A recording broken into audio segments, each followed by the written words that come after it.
Vamos a hablar de la Constitución de 1949 y el proyecto nacional del peronismo. Vamos a decir una cosa fuerte, que es la Constitución de 1949 es una Constitución desaparecida. Decir esto en la Argentina, donde hubo 30.000 desaparecidos, donde una dictadura genocida se nos llevó a 30.000 compañeros y compañeras, es muy fuerte. Pero realmente la Constitución de 1949 está desaparecida de la enseñanza académica, no se la nombra, y si se la nombra solamente se dice que fue mal convocada o que era solamente para la reelección de Perón. Está desaparecida de la discusión jurídica, es decir, nadie refiere a los institutos jurídicos que construyó esa Constitución. Está desaparecida, lo cual es más grave todavía, de la formación política de los compañeros y las compañeras en general. Cuando alguien le pregunta a los compañeros sobre esa Constitución, dice que es muy buena, pero si se le pregunta sobre el contenido, solamente puede hablar de derechos sociales, derechos de los trabajadores, de manera muy ambigua o general, e incluso muchos creen que el artículo 14 bis, que se introdujo en la reforma de 1957, tiene todo lo que tenía esa Constitución de 1949. También está desaparecida, y esto es también grave, del debate político, ¿no? Digamos, está desaparecida de la discusión y fundamentación de la política. Y esto lo voy a decir con un ejemplo que me duele, ¿no? Durante pleno gobierno nacional y popular, durante pleno gobierno peronista de Cristina Fernández de Kirchner, se hicieron las rejas ornamentales del Congreso de la Nación, unas rejas muy bonitas que tienen los escudos de todas las provincias, y dentro de esos adornos que tiene esas rejas hay una mención a la Constitución, en donde está la Constitución de 1853-60 y todas las reformas que esa Constitución sufrió.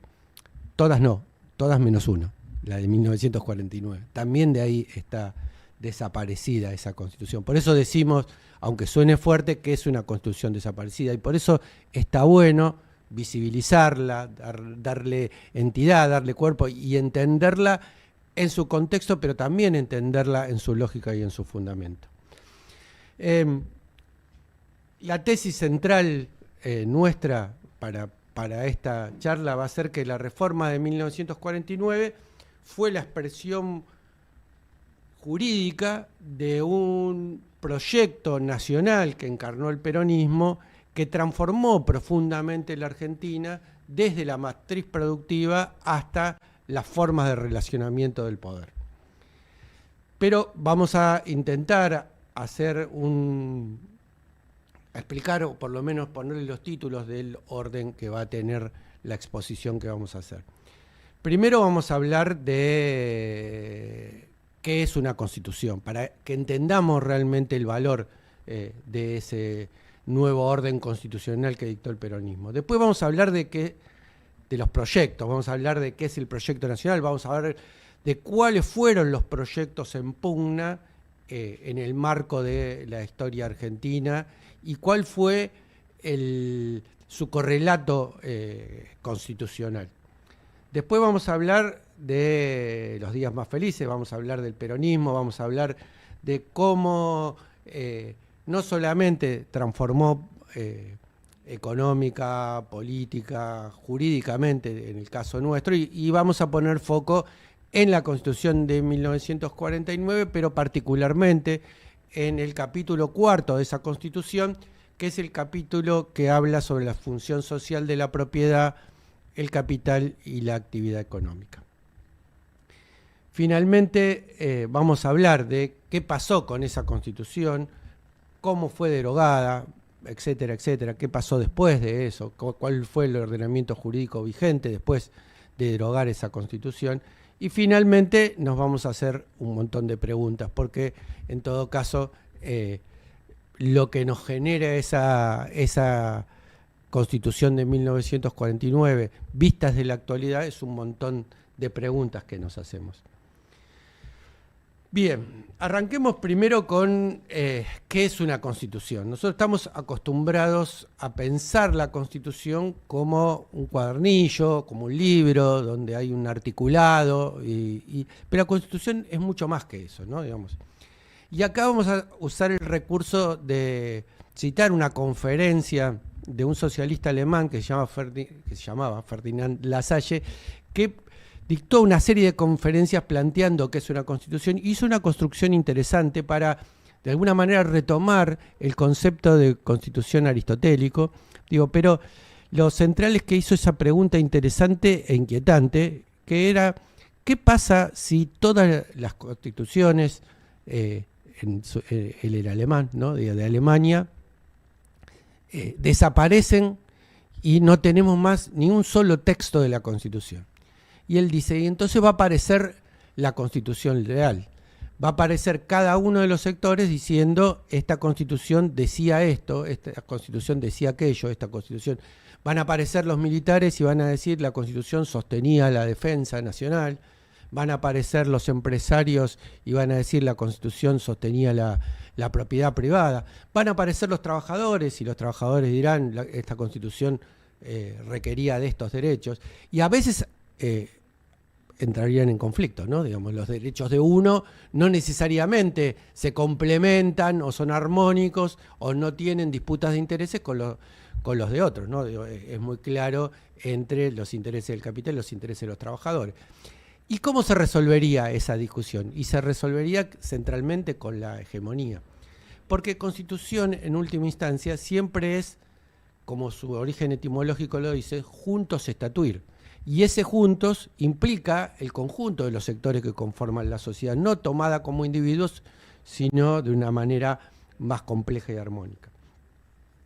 Entonces, ¿qué es lo que es la constitución material? La constitución material o la constitución real es la articulación de los pliegues del poder de una sociedad. En gran medida, toda constitución lo que implica es un reflejo de esas relaciones materiales de poder, de esas relaciones políticas de poder, de esas relaciones culturales de poder. Es decir, claramente hay una forma de cómo se constituye el poder en una sociedad, y eso es la constitución real.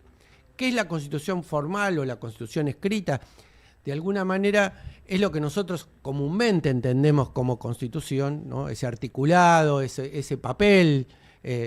Habla de la hojita de papel, Ferdinand Lassalle, y me parece que esa hojita de papel lo que hace, y no es menor el rol que tiene, es precisamente estructurar jurídicamente esas relaciones de poder. Por eso una constitución tiene centralmente tres cuestiones que no escapan a ninguna constitución escrita o constitución formal. Una es una correlación con la constitución real, ¿no? Aunque a muchos de los abogados, o por lo menos cómo nos forman a nosotros, nos hacen pensar que el derecho constituye la realidad, es siempre al revés, la realidad constituye el derecho.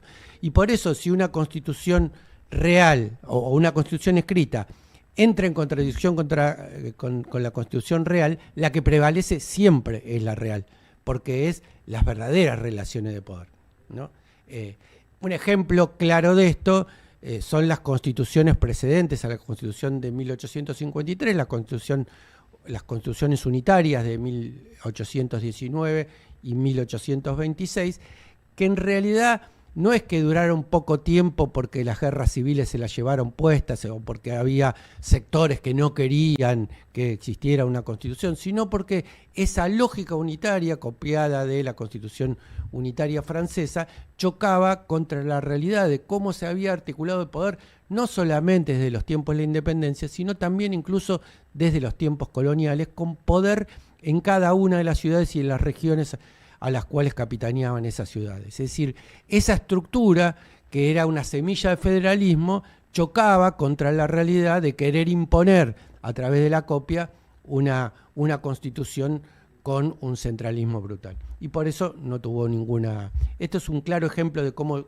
cuando choca una y otra, cuál prevalece, ¿no? Después, la otra cosa que tiene, es decir, no es solamente un reflejo, no es solamente un acto reflejo. O sea, también hay digamos, parte de un proyecto. Atrás de toda constitución hay un proyecto de país. Es decir, la constitución se hace no solamente para reflejar lo que hay y regular las relaciones de lo que hay, sino también para pensar hacia dónde se va, construir una proyección, pensar un país del futuro. Eso, en última instancia, tiene que ver con el proyecto. Y atrás de toda constitución siempre hay un modelo, un proyecto de país.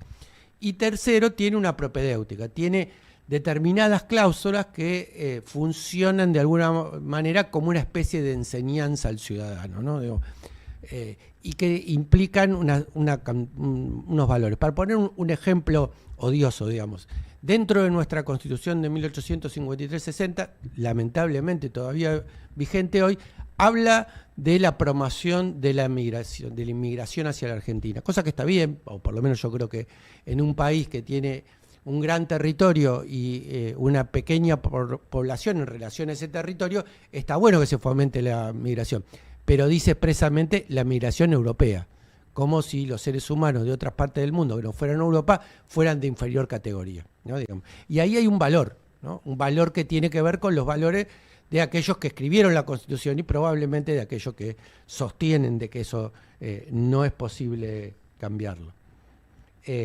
Bien, vayamos ahora, que ya entendimos qué es una Constitución, a pensar el tema del desarrollo del constitucionalismo. El constitucionalismo llega a esta tierra por vía de la colonialidad del conocimiento, es decir, por vía de la idea de que no es posible estructurar al Estado Nacional si no es a partir de determinada lógica que se implementó en Europa. Para ser un poco más claro, ¿no? Esta idea de colonialidad del conocimiento es una idea que cuando habla de la colonialidad del poder estructura un pensador peruano, un sociólogo peruano que se llama Aníbal Quijano. Y él plantea que la colonialidad del poder, es decir, la estructura de continuidad de las relaciones de dominación a nivel mundial, que arrancan con el proceso de conquista de América y que se proyecta en el tiempo más allá del colonialismo, que es una forma particular, él dice que esa estructura de colonialidad del poder tiene 4 cosas que son fundamentales. Una es el tema del control de los cuerpos a través de lo que él llama una clara manifestación del racismo, y esta centralmente se da a partir de la estructuración del trabajo. Es decir, la división internacional de la producción y del trabajo implica una división y jerarquización de los cuerpos hecha, originariamente por lo menos, a partir de proyectar el fenotipo, características particulares de la pigmentación de la piel o de determinadas características fisionómicas en cuestiones políticas, en cuestiones económicas, etcétera, ¿no? Digamos. La segunda cuestión es el tema del capitalismo como forma de relacionamiento con las cosas y la posibilidad de la apropiación privada de esas cosas en beneficio personal. Es decir, esto también, esa estructuración, digamos, el producto económico de la civilización noratlántica es precisamente esa lógica capitalista. La tercera cosa que él plantea es la estructuración del poder a través del Estado, ¿no? Es cierto que ese Estado que estaba en proceso de construcción en la Europa que conquistó el mundo, transformándose en el centro del mundo, la exportó, y hoy en todos los lugares del mundo prácticamente no existen territorios que no sean reclamados por esos estados nacionales.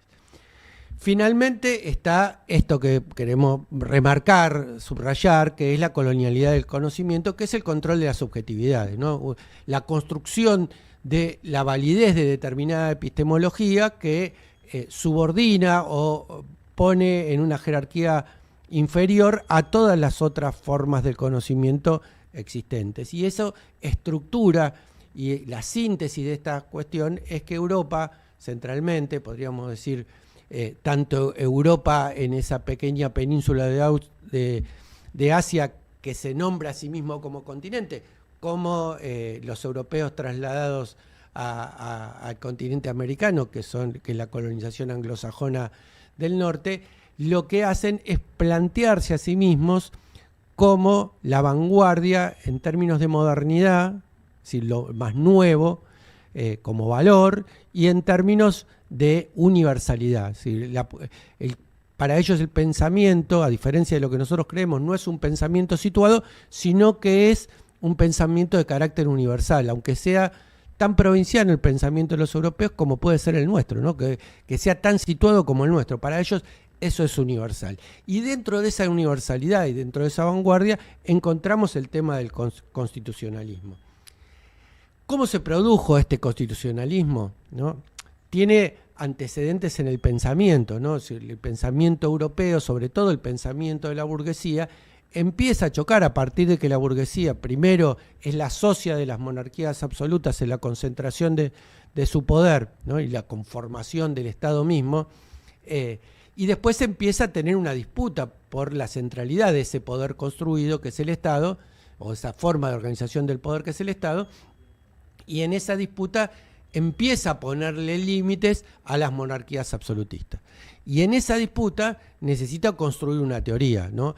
Esta es la etapa, si se quiere, revolucionaria de la burguesía, donde necesita concitar el apoyo de todos los sectores sociales que tienen contradicciones antagónicas con las monarquías absolutas. Bueno, en esa pelea, la burguesía produce la teoría.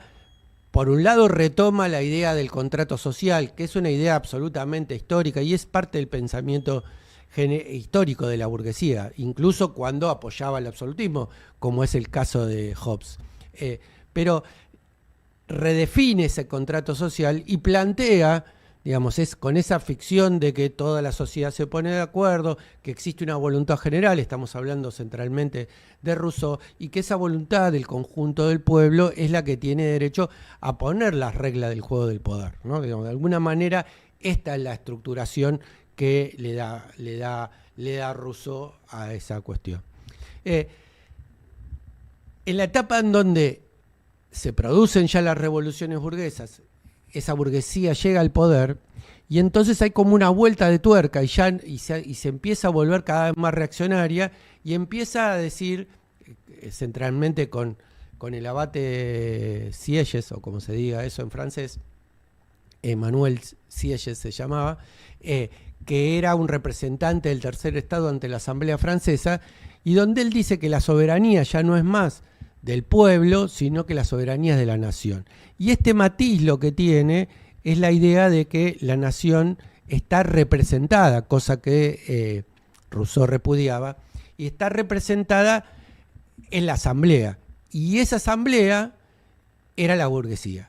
Centralmente el sector predominante de esa asamblea era el llamado tercer estado. Así es, lo llamaban el oráculo del tercer estado. Que no era ni la nobleza ni el clero. Ese tercer estado que se sentaba a la izquierda de la asamblea era el que impulsaba el proyecto revolucionario. Pero ¿por qué digo que es la burguesía y que no es el pueblo? Porque el sufragio en la Francia del entonces era un sufragio censitario. ¿Qué significa censitario? Que solamente podían votar y ser votados, es decir, elegir y tener los derechos políticos de elegir y ser elegidos, aquellos que figuraban en el censo, y solamente figuraban en el censo los propietarios. ¿Y quiénes eran los propietarios? Centralmente la burguesía. Porque la lógica era que nadie puede imponer impuestos si no paga impuestos, ¿no? Y esa lógica se construyó y empezó a abrirse el juego cada vez más hacia lograr el voto realmente universal, pero claramente lo que no se construyó fue la extensión de la propiedad, ¿no? Pero centralmente me interesa establecer o remarcar que esa burguesía va teniendo, a medida que empieza a hegemonizar, empieza a tener una mirada cada vez más conservadora.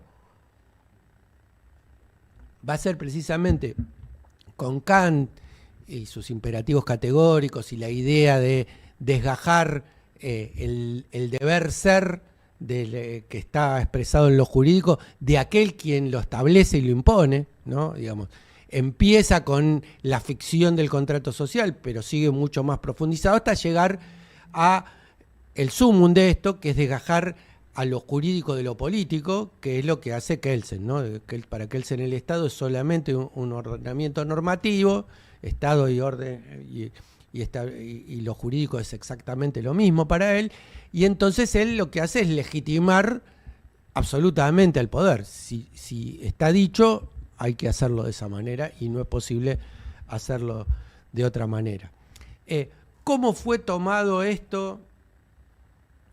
Vía, vuelvo a decir, colonialidad del conocimiento, de la idea de pensar que esto era hacer civilización, que esto era realmente lo más moderno del mundo. ¿Cómo fue traído para América? A partir del fracaso de la idea de la revolución y la independencia, digo el fracaso comunidad por lo menos, lo que empiezan a hacer las oligarquías locales, y acá digo oligarquías y no digo burguesías, centralmente, ¿por qué? Porque la burguesía tiene otro rol en el proceso productivo que las oligarquías, y todas esas oligarquías que fueron las gestadoras de las patrias chicas en contraposición a la patria grande, lo que generaron precisamente esas oligarquías era un vínculo con la dominación de turno, que había dejado de ser el colonialismo español y había pasado a ser centralmente el imperialismo inglés, ¿no? Esa relación de dominación era lo que le daba sentido, porque producían, para esta famosa frase de nuestra oligarquía de somos el granero del mundo, cuando en realidad lo que éramos era la dependencia del servicio del Imperio Británico, y producíamos en esa nueva versión de la división internacional de la producción y el trabajo aquello al cual el Imperio Británico necesitaba que nosotros produjéramos. En el caso nuestro, vacas y trigo, lo mismo que en Uruguay; en el caso de Colombia, café; en el caso de Centroamérica, frutas y centralmente bananas; en el caso de Brasil, caucho, hasta que se descubrió el caucho sintético, y café y banana también; en el caso de Bolivia, de estaño; en el caso de Chile, cobre, etcétera, etcétera, ¿no? Producción primaria para que ellos nos vendieran a su vez la producción industrial, que agregaba mucho más valor. Entonces la conformación de esos estados nacionales se dio a partir de esa lógica, ¿no? De una lógica dependiente que se adoptaba toda la reglamentación propia que había surgido de las disputas de intereses y había surgido de la limitación que había construido la burguesía respecto de la monarquía absolutista, y todos los prejuicios y los miedos que tenía esa burguesía respecto de ese absolutismo, que era su práctica concreta, ¿no? O sea, el gran miedo de todo el proceso, de todo el constitucionalismo, es a los abusos de poder del absolutismo, ¿no? Y desde eso construye su lógica de equilibrio de poderes, etcétera. Digo, nosotros lo adoptamos críticamente, ¿no? Calcamos y copiamos, parafraseando a María Ategui, y construimos nuestras lógicas constitucionales desde esos parámetros, desde esa idea, ¿no? Y acá vamos a una próxima parte, digamos, para entenderlo, para terminar de dar una vuelta de tuerca a eso, que se terminó plasmando ya en el instrumento escrito, en la Constitución norteamericana, la Constitución de Filadelfia de 1787, que fue el modelo federal de copiar esas constituciones, y la Constitución francesa de 1791, que es el modelo unitario o centralista de copiar esas instituciones. De alguna manera tampoco es casualidad que estos ya hayan sido los primeros lugares en donde se hizo la Constitución formal o escrita. ¿Por qué? Porque son lugares en donde existía como un apresuramiento para formatear la creación de la República, ¿no? Digamos, en el caso de norteamericano es a partir de la independencia de 1776, y en el caso francés es a partir de la Revolución de 1781. Había que rápidamente, la Revolución y la independencia eran demostraciones de que había cambiado de alguna manera la constitución material y que había que construir las reglas del juego de la nueva república, y esta constitución formal, esta constitución escrita, fue la idea que tuvieron para hacerlo.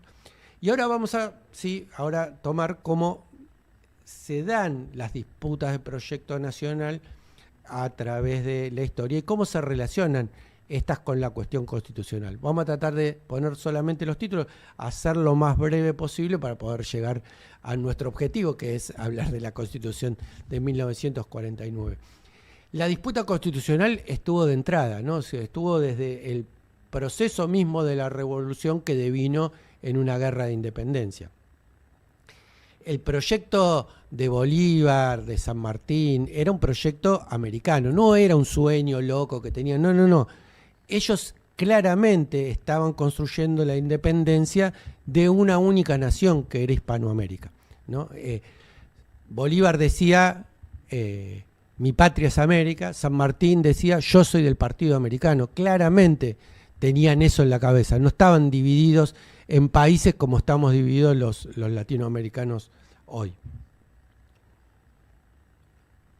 Entonces, ese proyecto también implicaba la idea de construir un orden constitucional confederal tenía en la cabeza Bolívar, y al mismo tiempo, cada vez que alguna de las constituciones en las distintas regiones que se iban liberando se escribía, se procuraba que éstas no tuvieran una mirada federal para poder después hacer un federalismo del conjunto de América. Y él va a tratar de innovar y va a tratar de romper de alguna manera el esquema más clásico y la importación del esquema clásico. A veces logra romper y superar eso, a veces no tanto. Pero la intencionalidad, como decía su maestro Simón Rodríguez, en América o inventamos o erramos, permanentemente está en el caso de Bolívar. También sucede cosas parecidas en el Río de la Plata, ¿no? Porque tanto podemos tomar el primer intento de una constitución, de dictar una constitución, es la Asamblea del año 13, ¿no? Tenía que dictar dos cosas, una constitución y otra la independencia, no dictó ninguna de las dos. Pero también encontramos ahí algunas cosas interesantes, sobre todo no tanto en la Asamblea esa que no dictó ninguna de las dos cosas, sino en las instrucciones que traían los diputados de la banda oriental. En esa época, lo que hoy es Uruguay, pero también gran parte de lo que es el litoral argentino, estaba influido por el gran caudillo José Gervasio Artigas, ¿no? El padre de nuestro Partido Popular. Y las instrucciones que se construyeron en base a participación popular, en el resto de los lugares los diputados eran elegidos a dedo por los amigos, ¿no? Construyeron un mandato y un proyecto que incluía, por ejemplo, el federalismo, que incluía que la capital no estuviera en Buenos Aires, que incluía una serie de cuestiones que terminaron determinando que a ellos no lo dejaran entrar a la asamblea, ¿no? Digamos. Es decir, claramente en los procesos emancipatorios había un proyecto de país que iba más allá, y la construcción de una gran, valga la redundancia, patria grande, que tenía que tener sus propias reglas del juego, y que de alguna manera simbólicamente podemos decir que eso fracasó cuando terminó de fracasar el Congreso Anfitriónico de Panamá, convocado por Bolívar en el Istmo de Panamá, con la idea de que el Istmo de Panamá iba a tener un rol histórico en el proceso de unidad hispanoamericana. Estamos hablando de 1826. Y ahí es donde aparece la pelea también por dos proyectos de países, pero en términos de patria chica, ¿no? Digamos, de alguna manera unitarios y federales daban esa disputa de cuál era el proyecto de país, daban esa disputa de decir, bueno, ¿cómo vamos a construir esta patria chica? Y ahí yo creo que quien mejor lo define en términos casi, digamos, publicitarios desde su propia perspectiva es precisamente Domingo Faustino Sarmiento, porque Sarmiento dice, esto se trata de civilización o barbarie, ¿no? Esa dicotomía sarmientina donde civilización es todo lo europeo, hacer Europa en América, dice Sarmiento. Dice, los europeos nos van a enseñar a navegar aunque tenga que ponernos el remo en la mano por la fuerza. Es decir, claramente tiene esa concepción que implica además un profundo desprecio por los sectores populares, ¿no? Y un profundo racismo, también hay que decirlo, que el padre del aula es fundamentalmente un tipo muy racista, y que implica eso, y por el otro lado, que implica esta lógica de adoptar una forma de construir el Estado a imagen y semejanza de cómo se construyó el Estado Nacional en Europa. Por el otro lado está eso que él llama barbarie, que es un proceso de autonomía, que es un proceso en donde está todo lo americano, ¿no? Si todo lo europeo era la civilización, todo lo americano, el campo, el gaucho, el indio, todo eso era parte de lo americano, y que quizás no tenía una concepción escrita, explicitada, no tenía tampoco de dónde sacarla, había que construirla, había que inventar, había que crear, digamos. En algunos casos eso se complementó con teorías que venían de otros lados. Me viene a la mente el caso de Dorrego, que es uno de los tipos que tiene mayor nivel de formación y explicitación. En otros casos era más intuitivo, pero claramente ahí había otro proyecto, un proyecto autónomo, un proyecto emancipatorio, un proyecto con mucho eje en los sectores populares, ¿no? Digamos.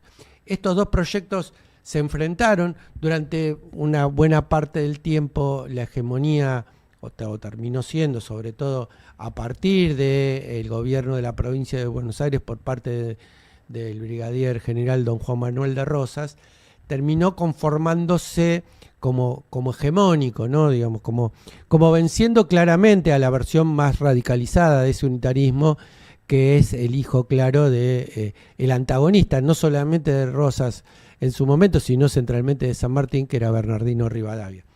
Pero bueno, lamentablemente, una historia de traiciones, a las cuales el movimiento nacional nunca es ajeno, lo que terminó haciendo es abrirle la puerta al otro proyecto, al proyecto de la oligarquía, pero sobre todo a partir de la consolidación de esa oligarquía.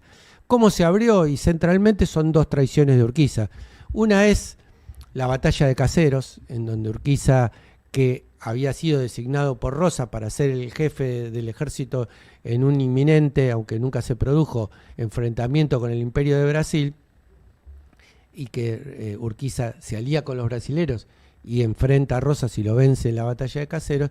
Y la otra es la batalla de Pavón, donde Buenos Aires estaba escindido de la Confederación, que ya había dictado la Constitución, y Buenos Aires había dictado su propia Constitución, y entonces lo que hace es entregarle la batalla a Mitre con la idea de que esa unificación solamente se podía hacer en manos de los porteños. Y bueno, esa idea fue la que construyó de alguna manera esa Constitución que llamamos de 1853-60, que tiene, y en esto lo decía Sampay, no siguiendo a Marx, sino siguiendo a Aristóteles, que Constitución y clase dominante son lo mismo. Entonces ahí hay claramente un proyecto de país en esa Constitución, que es el proyecto de país, el modelo agroexportador, ¿no? Hay claramente un modelo social, hay claramente unas reglas del juego del poder, pero sobre todo esto es posible porque se consolida la clase dominante como esa oligarquía terrateniente, ¿no? Digamos, podemos hacer una breve genealogía, ¿no? Digamos, de esa clase dominante. Primero habían sido los contrabandistas contra los ingleses en esa aldeíta de contrabandistas que era Buenos Aires, en la marginalidad del Imperio Español en América. Después se habían transformado en comerciantes legales. Después, con la enfiteusis, Rivadavia le reparte las tierras fiscales a esas familias y finalmente se transforman en los que producen para las necesidades del Imperio Británico y se transforman en una oligarquía terrateniente, pero al mismo tiempo absentista, es decir, la oligarquía vivía en los grandes palacetes acá cerca de la Plaza San Martín y etcétera, en lugares céntricos de Buenos Aires, y en los lugares de producción solamente tenía los cascos de estancia para ir a pasar algunos veranos, ¿no? Digamos. Esa oligarquía ya consolidada como poder, ya consolidada en para quién, cuáles eran sus socios y para quién producía y a quién explotaba, que eran los trabajadores rurales, que habían devenido también en esta genealogía de gauchos libres que cazaban los ganados cimarrones en peones de estancia, y por lo tanto el gaucho se transformó en el arquetipo de la nacionalidad. Bueno, esa lógica ya estaba cerrada por arriba y por abajo. Entonces, de alguna manera, el modelo que necesita, es el proyecto atrás de esa Constitución de 1853-60, vuelvo a insistir, es el modelo agroexportador. Por eso es que en el articulado de nuestra Constitución de 1853 podemos ver a la propiedad privada en términos absolutos, podemos ver que esto incluso se complementa cuando baja un nivel, al nivel legislativo, cuando apenas una década y pico después Vélez Sarsfield construye el Código Civil, lo que dice es que la propiedad privada no solamente es absoluta, sino que además se prueba a través de los papeles, ¿no? Y si se prueba a través de los papeles, lo que es quien tiene plata para pagarle a los abogados, es quien tiene la posibilidad de tener la propiedad. Acá quiero leerles una frase tremenda de Sarmiento que nos explica cómo piensa esa oligarquía a la cuestión de la Constitución y para quién es la Constitución desde esta perspectiva. Sarmiento dice textualmente: la Constitución no es regla de la conducta pública para todos los hombres. La Constitución de las masas populares son las leyes ordinarias, los jueces que la aplican y la policía de seguridad. Son las clases educadas las que necesitan una Constitución para que aseguren las libertades de acción, de pensamiento, la libertad de prensa, la tribuna y la propiedad, etc., ¿no? Sí, claramente Sarmiento tenía claro para quién estaba construyendo ese modelo y que implicaba esa Constitución. Esa Constitución empieza a entrar en crisis, ¿no? Empieza a entrar en crisis porque hay múltiples resistencias. Particularmente no se rompe, o la crisis no empieza por una crisis económica, una crisis del modelo, porque de alguna manera eso funcionó más o menos como una especie de colonia próspera, aunque no para los sectores populares. Si alguien duda de lo mal que lo pasaban los sectores populares, tenemos el informe Vialet-Macé sobre la realidad de las clases trabajadoras que muestran que vivían en la peor de las miserias, mientras otros literalmente tiraban manteca al techo.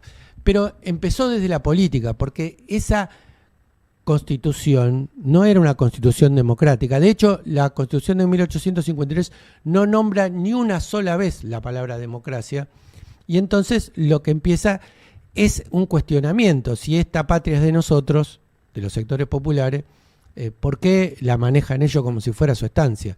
Y ahí es donde aparece el radicalismo que plantea el tema de una interpretación democrática.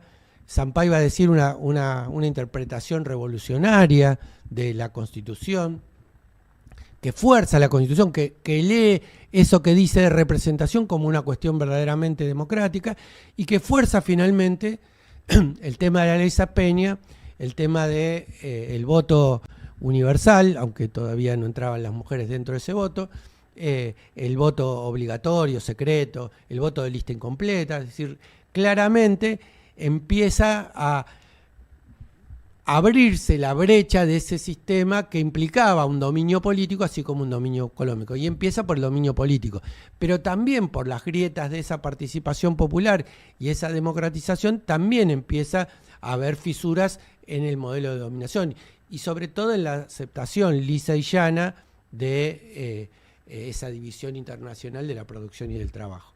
Y ahí es donde, por ejemplo, aparece la creación de YPF a instancias del general Mosconi, que estaba haciendo algo para el cual la Argentina no tenía que hacer. Eso lo tenía que hacer otros países, no la Argentina. La Argentina no podía tener su propia empresa estatal de producción de petróleo.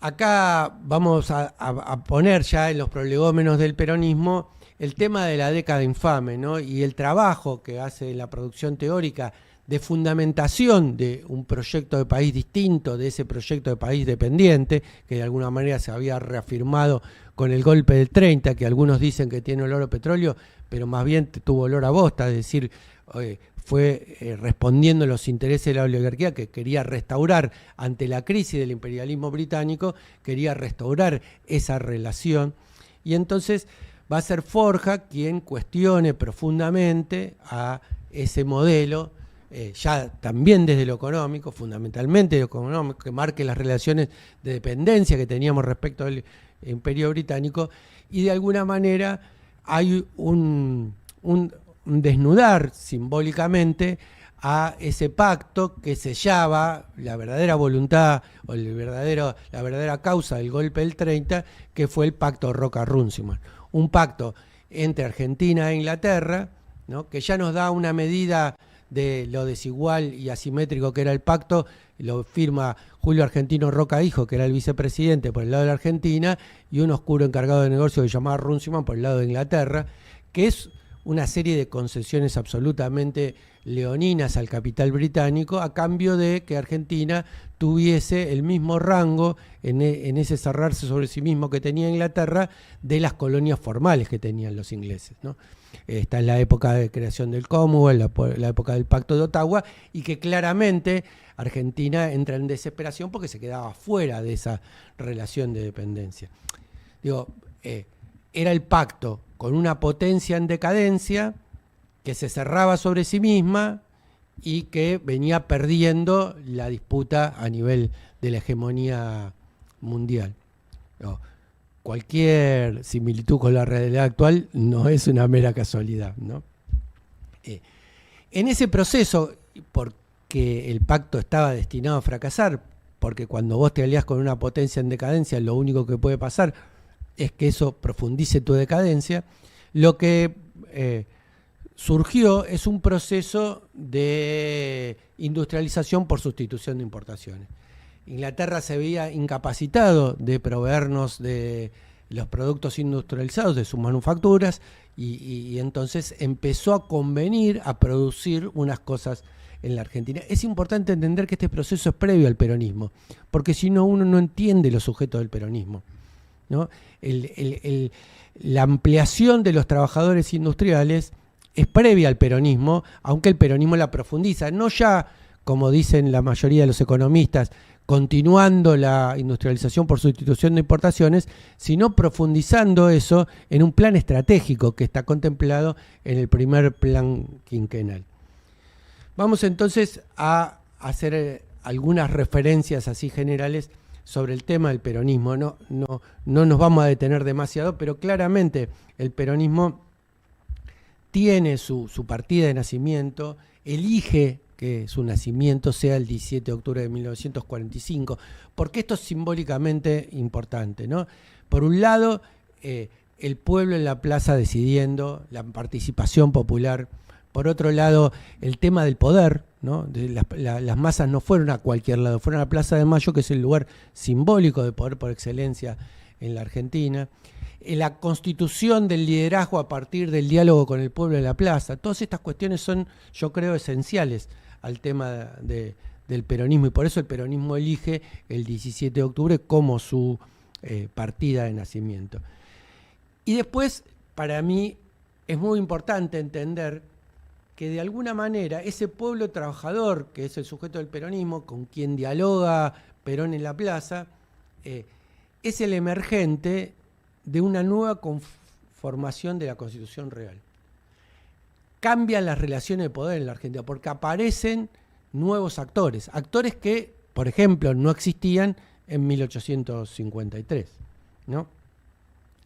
Y acá ya nos metemos específicamente con la Constitución de 1949, que es el reflejo jurídico o la necesidad que tuvo el peronismo de reflejar también en el plano jurídico esos cambios que estaba haciendo en la realidad material.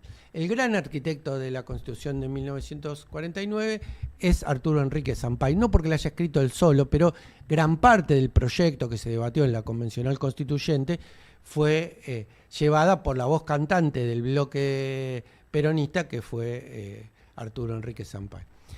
Sampaio mezcla centralmente dos cosas, no nos vamos a detener, vamos a solamente nombrar cuáles fueron sus textos, ¿no? Porque Sampaio es un pensador maldito, es difícil encontrar textos de Sampaio. Quizás porque es un pensador incómodo, incluso incómodo para el propio peronismo, ¿no? Para los que se suben al peronismo por izquierda, es un tomista católico, y entonces le molesta. Y para los que se suben al peronismo por derecha también les molesta, porque Sampaio, por ejemplo, decía que Constitución y clase dominante son lo mismo, y en esto coincidía claramente con un planteo mucho más radicalizado, e incluso en sus últimos años se acercó bastante a un peronismo mucho más revolucionario. Así que es un hecho maldito también, Sampaio. Por eso es tan difícil conseguir sus textos. Sus textos son La crisis del Estado de Derecho liberal burgués, que es del 42, La filosofía del iluminismo y la Constitución de 1853, del 44, La introducción a la teoría de Estados, máxima obra, del 51, ya posterior a la Constitución del 49, Las ideas políticas de Juan Manuel de Rosas, del 70, y Constitución y Pueblo, del 74. Él se muere pocos años después, en el 77, que es una serie de textos compilados que centralmente tienen como eje la defensa de lo que él hizo con la Constitución del 49. Decía, Sampaio es una mezcla rara de la filosofía cristiana por un lado y la teoría del Estado alemana, porque él no tiene la teoría cristiana de subsidiariedad del Estado, y esa teoría del Estado alemana, sobre todo del socialista alemán Hermann Heller, que él con discípulos de él se formó cuando estuvo estudiando en Europa, es una influencia importante para pensar el rol del Estado que le da después a la Constitución de 1949. Vamos a decir 4 cosas básicas de la Constitución de 1949. Por un lado, incluye en el preámbulo las banderas de la doctrina nacional, ¿no? Y en esto es realmente revolucionario. El preámbulo tiene la estructura misma de siempre, ¿no? Esa que Alfonsín recitaba de memoria. Bueno, y además dice, reivindicando la irrevocable decisión de construir una nación socialmente justa, económicamente libre y políticamente soberana, ¿no? Digamos, y esto le da rango constitucional a esas banderas. La otra cosa que tiene como fundamento es el concepto de la comunidad organizada. Y no estoy hablando del texto de Perón, ¿no? Porque el texto de Perón es contemporáneo al proceso de la constituyente, ¿no? Porque el texto de Perón está hecho en base al discurso que él pronuncia en el Congreso de Filosofía, que es en enero de 1949. Pensemos que la Constitución se promulga en el 11 de marzo de 1949, así que es en simultáneo, pero la idea de comunidad organizada es parte del fundamento del peronismo, no solamente un libro, ¿no? Es parte de la idea del peronismo, ¿no? Digamos, y que tiene un profundo quiebre con la lógica individualista propia de la Constitución de 1853-60, y que construye una lógica del Estado, tanto en lo económico como árbitro político, que es sustancialmente distinta a aquella Constitución. Después, la otra cosa que establece es la igualdad entre el hombre y la mujer. Si bien en 1947 se había establecido el derecho de la mujer, los derechos políticos de la mujer a elegir y a ser elegida, cosa que se implementa 2 años después de la Constitución. Recién la primera elección que las mujeres pueden votar y ser votadas es la de 1951, pero es mucho más profundo. Pero esta igualdad jurídica, por primera vez establecida en rango constitucional entre el hombre y la mujer, son parte de lo que el peronismo establece en esta Constitución. Y después, lo dejé para lo último, y cosa que no es menos importante, están los derechos de los trabajadores. En estos tiempos en donde nos bombardean con un proyecto laboral que se presenta como nuevo, pero que en realidad quiere retrotraer la Argentina a la Argentina preperonista con trabajadores sin derechos, el peronismo establece un decálogo que van desde el derecho a trabajar, a recibir una retribución justa, a la capacitación, a las condiciones dignas de trabajo, a la preservación de la salud, al bienestar, a la seguridad social, a la protección de su familia, al mejoramiento económico y a la defensa de los intereses profesionales a través de la libre agremiación, ¿no? Entonces, ahora vamos a entrar. Esto que generalmente, todas estas cosas, los derechos de la familia, los derechos de la ancianidad, los derechos de los trabajadores que establece esa Constitución, es lo único que se mira de esa Constitución. Pero vamos a hablar de lo que es más importante de esa Constitución, el núcleo de esa Constitución, que es la función social de la propiedad, que es el capítulo 4, que es la función social de la propiedad, el capital y la actividad productiva.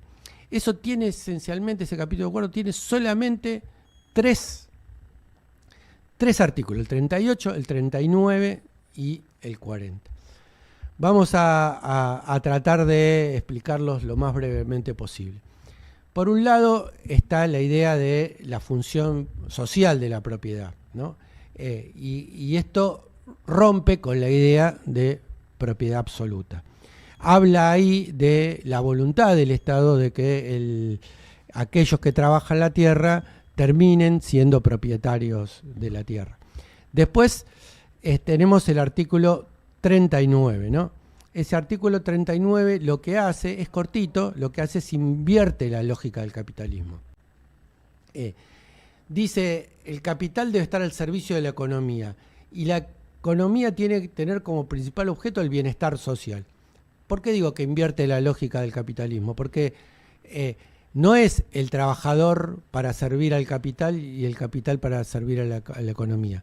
Es la economía el capital para servir a la economía y la economía para servir a las personas, ¿no? Digamos, por eso es que el artista plástico Daniel Santoro dice el capitalismo no tolera ser usado en modo peronista, porque de alguna manera al invertir la relación de su lógica, lo desnaturaliza, sin dejar de ser capitalismo, ¿no? Y por último, el que Scalabrini Ortiz llamó el bastión de la soberanía, que es el artículo 40. Es un artículo largo y no lo vamos a leer completo, sino que lo vamos a ir desgranando y analizando completamente, ¿no? El principio, establece el principio de justicia social. Cuando habla del principio de justicia social, no está haciendo una declaración de buenas intenciones, ¿no? Sino que está armando un principio de rango constitucional. Así como en derecho laboral hay principios como, por ejemplo, el principio de indubio pro operario, es decir, en caso de duda, el juez está obligado a fallar a favor del trabajador. El principio de justicia social ordena los derechos, ordena la jerarquía de los derechos, ¿no? Para poner un ejemplo, si hay un conflicto entre el derecho a peticionar por trabajo y el derecho a la libre circulación, está claro, en base al principio de justicia social, qué derecho prevalece sobre otro, ¿no? Digamos. Entonces, esto ordena una lógica y establece un principio de rango constitucional obligatorio para aquellos que tienen que implementar esto. Después plantea que el Estado interviene en la economía, ¿no? ¿Qué dice con esto? Que a diferencia de la Constitución del 53, que no decía nada del Estado y por lo tanto el Estado solamente era un garante de los intereses de la dominación, el Estado podía no solamente intervenir en la economía, sino monopolizar, dice el texto constitucional. Yo, cara dura, digo que es una mala técnica legislativa, porque monopolizan los grupos económicos o las empresas, porque lo hacen en su propio beneficio. El Estado puede tener la exclusividad de determinado tema. Un ejemplo de esta exclusividad fue precisamente el petróleo, ¿no? Porque hasta ese momento YPF era solamente una empresa más dentro de las empresas petroleras, y a partir de ese momento, cosa que había tenido la intención en su momento también Hipólito Yrigoyen, era la única empresa petrolera en la Argentina, ¿no? Digamos. Y esto es una de las exclusividades en esos tiempos donde la energía principal que proveía la nación era la energía petrolera. Después habla de la libre iniciativa como el principio, ¿no? O sea, la organización de la riqueza y la explotación tienen por fin el bienestar del pueblo. Esto nos remite a lo anterior. Pero además, el principio es el principio de la libre iniciativa. ¿Qué significa esto? Que existe la propiedad privada en ese régimen peronista. Pero ¿cuál es el límite de esa propiedad privada? Por un lado está el límite de algo que sí o sí tiene que quedar en manos del Estado, que es el comercio exterior. Y esto es importantísimo, ¿no? El otro límite es en los monopolios. Si le da rango constitucional al monopolio. Libre iniciativa sí, pero no en perjuicio de que se cartelicen o en perjuicio de la comunidad. Bueno, el tema de la nacionalización del comercio exterior es fundamental porque en estos tiempos lo que se creó fue el IAPI, el Instituto Argentino de Promoción del Intercambio. ¿Qué era el IAPI? El IAPI compraba las cosechas a precios internos y las vendía a precios en dólares. Eso le permitía al Estado hacerse de las divisas para hacer el proceso de reconversión productiva. Es decir, para generar la Argentina industrial, a través de la venta en dólares de esas cosechas, el Estado se hacía de esos recursos porque para comprar máquinas para industrializar se necesitaba divisa, ¿no? Y además de eso, lo que podía hacer era generar infraestructura, generar medios de comunicación, etcétera, etcétera, etcétera. Es decir, y esto es lo importante, esta Constitución no solamente establece derechos, dice de dónde va a salir la guita para que esos derechos se plasmen. No es solamente una declaración de buena voluntad, dice en dónde está el núcleo de ese proyecto y cuál es el rol que tiene que tener el Estado y cómo tiene que llevar a cabo el Estado ese proceso de reconversión productiva que dé trabajo con derechos a los trabajadores.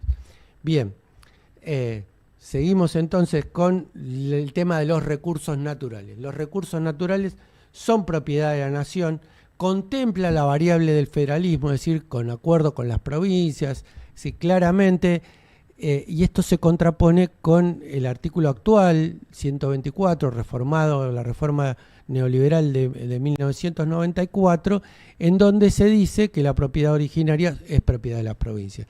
Con lo cual, esto es a pedido de los grandes grupos transnacionales, quien se sienta a negociar con esos grandes grupos transnacionales no es el Estado Nacional con su espalda, sino una provincia que muchas veces tiene mucho menos presupuesto que los recursos que tienen esas empresas transnacionales en un claro asimetría a la hora de sentarse a negociar.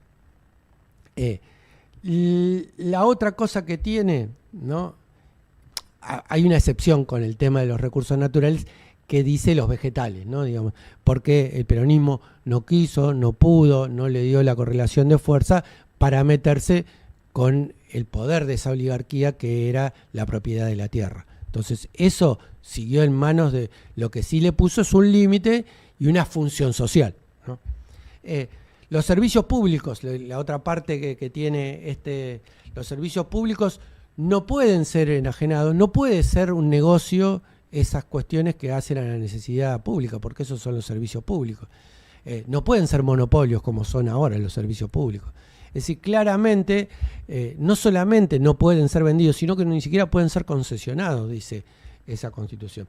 Y lo más revolucionario que tiene esa Constitución, o por lo menos ese artículo claramente, es la parte final del artículo 40, donde dice cuál es el criterio con que van a hacerse las nacionalizaciones que están todavía pendientes, ¿no? Aquellos que están haciendo negocio con la nuestra, bueno, ¿cómo es? No es el valor de mercado, no, es el valor de lo que efectivamente invirtieron, menos las amortizaciones, porque eso que invirtieron también se fue gastando, menos las ganancias usurarias, es decir, la tasa de sobreganancia por encima de lo que razonablemente se puede ganar en un negocio por el estilo, todo eso se computa al precio. Si nosotros aplicáramos hoy eso a las privatizadas, creo que nos estarían debiendo plata todavía, ¿no?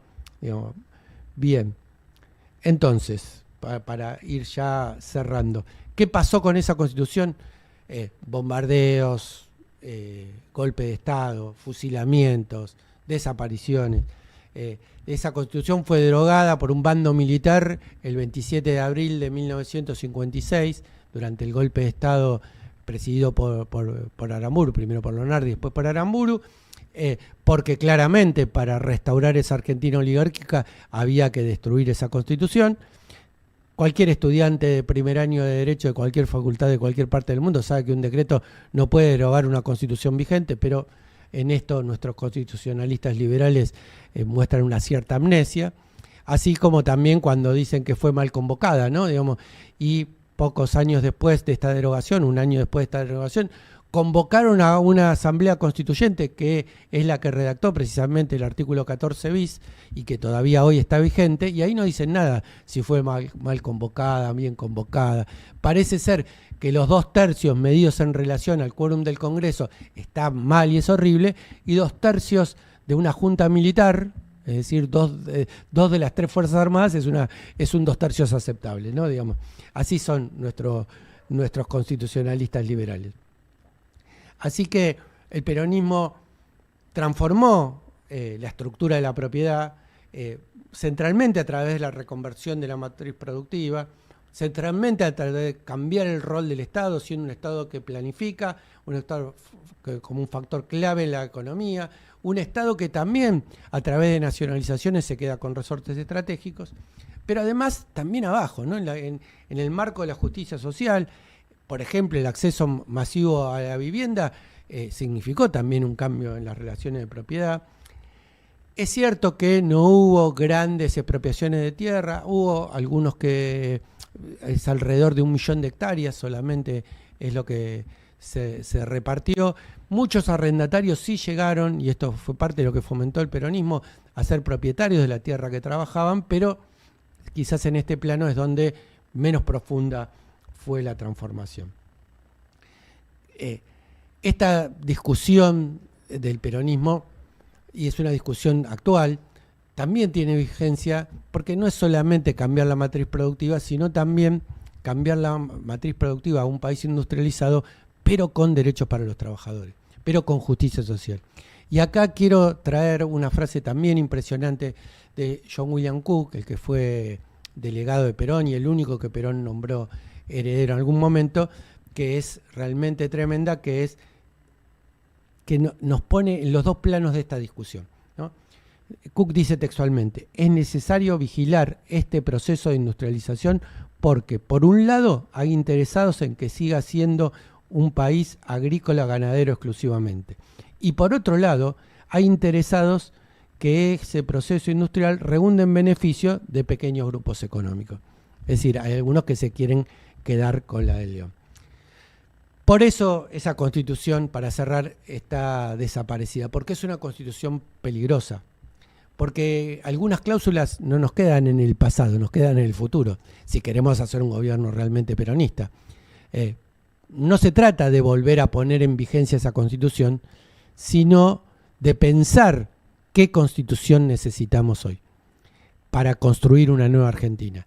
De los escombros que nos va a dejar, de las ruinas donde va a flamear la bandera para parafrasear a Evita, que nos va a dejar Milei, tenemos que ser capaces de pensar cómo va a ser la reconstrucción, y para eso va a ser necesario empezar a discutir, no entre 4 paredes, la Constitución es algo demasiado importante para dejársela a los abogados, sino popularmente, masivamente, con participación democrática popular, en qué país queremos vivir, construir ese modelo y construir el reflejo jurídico en una constitución formal de aquella patria que soñamos.